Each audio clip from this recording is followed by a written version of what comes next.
All right, we're under Gemini. So under Gemini, you want to think the upward and downward travel of the Kundalini, the serpentine force, which is your animus, your energy, the force that generates will, that generates action on the third dimensional plane. The things that activate the energy centers within your body and beyond it.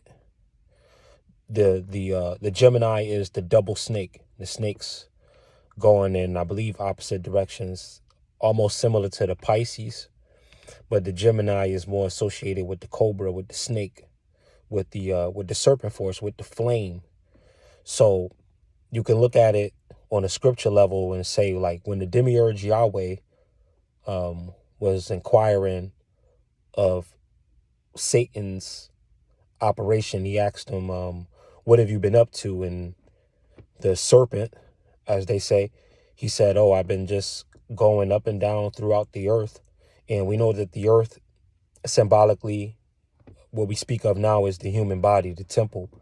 And your serpentine force goes up and down throughout it.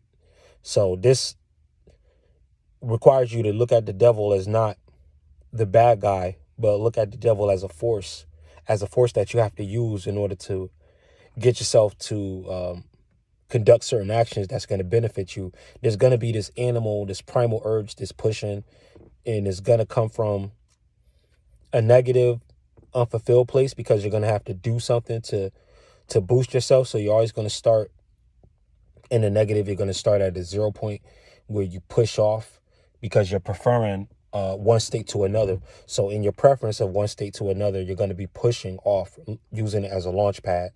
So what the Gemini does, what the double serpent does is it shows you both personalities going up and coming down.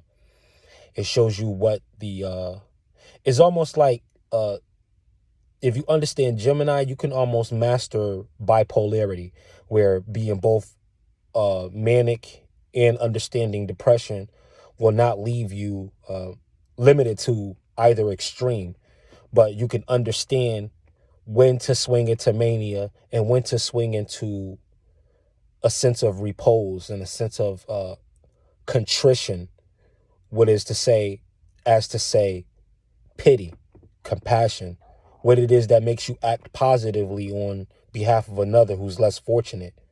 And that's going to come from that negative place, though, because you're going to be sympathizing with the pain.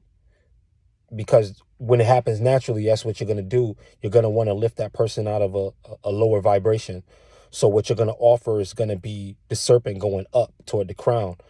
You may be addressing something at their root, so you may have to come in through their crown. You may have to come in through their mind, and it go down throughout their energy centers, and eventually something that you said or something that you showed to another can be a stabilizing force in their life.